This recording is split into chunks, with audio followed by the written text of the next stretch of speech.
벨사살 왕이 죽고 바벨론 제국은 몰락했지만 다니엘은 계속 살아남았습니다. 그리고 페르시아 제국의 정부에서 고위직에 오르게 되었습니다. 페르시아 제국은 전국을 120개 지방으로 나누어 고관들을 세웠고 그 지방을 각각 다스릴 수 있는 지방관들을 세웠습니다. 그리고 그 위에 총리 3명을 세워서 그 지방관들을 다스리게 했습니다. 다니엘은 그 총리 3명 중에 수석 총리까지 오르게 되었습니다. 다니엘은 나이가 많았지만 늘 마음이 민첩하고 총명하고 뛰어났습니다. 선택과 결정에 있어서 인간의 마음을 앞세우지 않고 늘 하나님의 뜻을 따랐고 하나님의 결정과 그 하나님의 때를 따라 움직였습니다.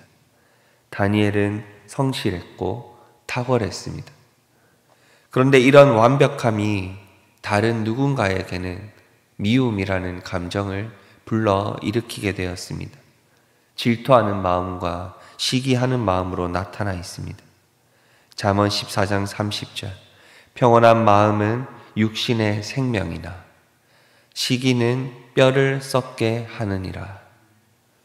똑같은 상황이 일어나지만 누군가에게는 평안이 될 수 있고 누군가에게는 시기와 질투하는 마음으로 가득 찰 수 있다는 것입니다.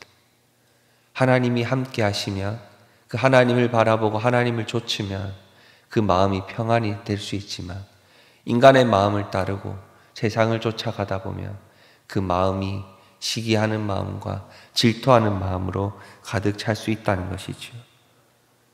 그래서 그 관리들은 다니엘을 가만히 두지 않습니다. 그들이 내세운 법이 무엇이었습니까? 7절에 보면 한 금령, 한 법률을 세우는데 30일 동안 누구든지 왕 외에 다른 신에게나 사람에게나 절을 하면 무엇을 한다면 사자굴에 던져 넣자라는 금령이었습니다. 다니엘에게 갑작스럽게 시험이 찾아온 것입니다.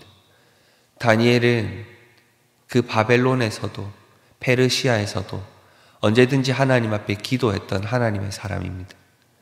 쉬지 않고 하나님께 기도했던 사람입니다. 그러니 이 다니엘을 궁지에 몰아넣고자 다니엘을 무너뜨리고자 그 다니엘을 벌하고자 그 금령을 세운 것입니다. 늘 이렇게 우리 삶 속에도 시험은 갑작스럽게 원하지 않게 찾아오게 되어 있습니다. 그때 다니엘은 어떻게 행동했습니까? 금령을 두려워하지 않습니다. 법을 두려워하지 않습니다.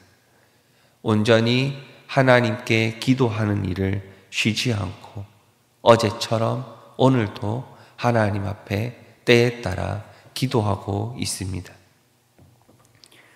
왕의 조서가 찍힌 것을 알고도 금령이 발표되고 법령이 세워진 것을 알면서도 왜 다니엘은 문을 열고 기도했을까? 창문만 닫고 조용히 골방에서 기도해도 되는데 왜 굳이 평소처럼 문을 열고 기도했을까? 다니엘은 이 기도의 시간에도 하나님의 때라는 것을 알았던 것입니다. 이제 내가 하나님의 말씀을 따라 그분의 인도하심을 따라 왕 앞에 설 때가 다가오고 있구나. 그러니 기도하면서도 죽음을 두려워하지 않고 걱정하지 않고 온전히 하나님께 감사하며 평소처럼 평안한 마음으로 기도했던 것입니다. 다니엘이 창문을 열고 기도할 때 그 법령과 금령을 두려워하지 않고 하나님 앞에서 온전히 기도할 때 하나님은 그 기도의 자리에서 문을 열고 응답하신겠다. 그리고 응답하셨음을 볼 수 있습니다. 이렇게 다니엘에게 있어서 기도의 삶은 세상을 따라 움직이는 것이 아니라 하나님의 뜻을 따라 움직이는 것이고 어떤 일이 있더라도 무슨 문제가 있더라도 하나님께 기도하기를 쉬지 않는 겸손한 신앙의 고백이었습니다. 그의 기도는 날마다 하나님의 능력과 임재를 경험하는 귀한 시간이었고 하나님의 뜻을 구하는 시간이었으며 하나님과 교제하는 시간이었습니다. 그가 하는 모든 일 속으로 하나님의 은혜가 들어오는 통로가 바로 하나님께 기도하는 시간이었습니다. 그는 이 기도의 시간을 통해서 하나님의 능력을 경험했기 때문입니다. 기도하는 것, 쉬지 않고 기도하는 것, 우리가 이 세상을 살아가면서 우리의 삶의 환경과 주어지는 상황과 때에 따라 기도하는 것이 아니라 하나님이 말씀하신 때에 하나님이 말씀하신 대로 쉬지 않고 기도해야 하는 것입니다. 하나님은 그 다니엘의 기도를 들으시고 응답하셨습니다. 그리고 어떤 일이 일어났습니까? 그 사자굴에서도 하나님께서 다니엘을 지켜주셨고 그 다니엘을 사자굴에서 건져내신 것입니다. 다니엘을 약속으로 인치신 하나님은 사자의 입을 봉하셨습니다. 사람들이 이렇게 생각을 했겠습니까?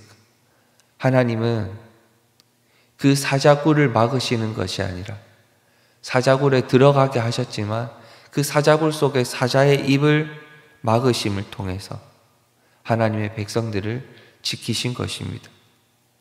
풀무불에서 새 친구를 구하신 주님이 이번에는 이 다니엘을 사자굴 속에서 지켜주십니다. 우리는 늘 기도하면서 주어지는 어려움이나 상황이 사라지기를 기도하지만 우리가 믿음으로 하나님과 함께 그 사자굴 속에 풀무불 속에 들어갔을 때 하나님의 뜻대로 또 하나님의 역사를 경험할 수 있다는 것을 우리는 이 다니엘 사건을 통해서 알 수 있던 것입니다.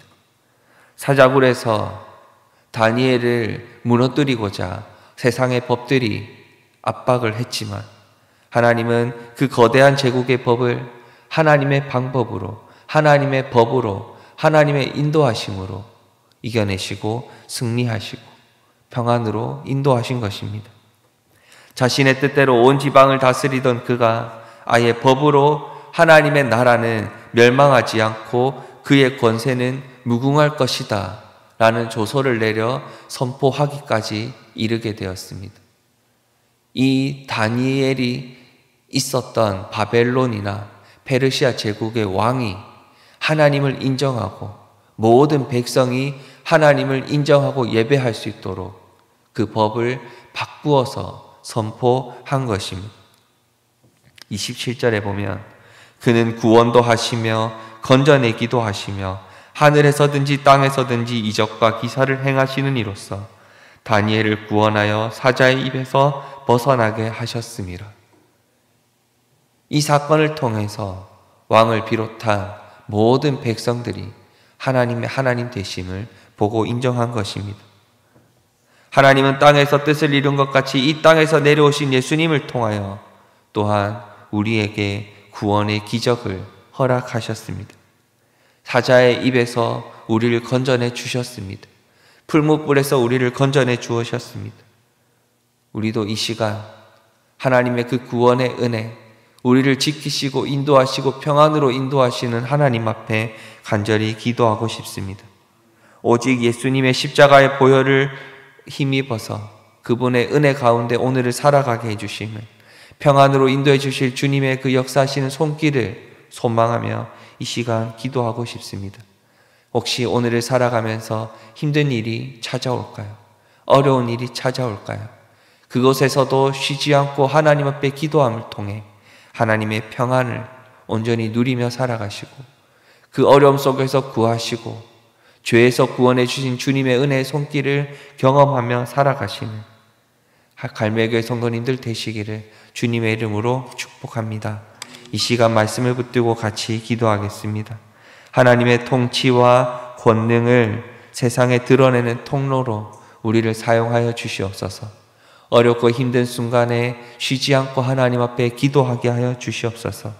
구원의 은혜를 베풀어 주신 주님을 오늘도 온전히 붙들고 살아가고 나의 마음속에 참된 믿음을 고백할 수 있는 은혜를 허락하여 주시옵소서. 같이 기도하겠습니다. 기도하신 뒤에 개인적인 기도의 제목을 가지고 기도하시고 자유롭게 돌아가시겠습니다. 기도하시겠습니다.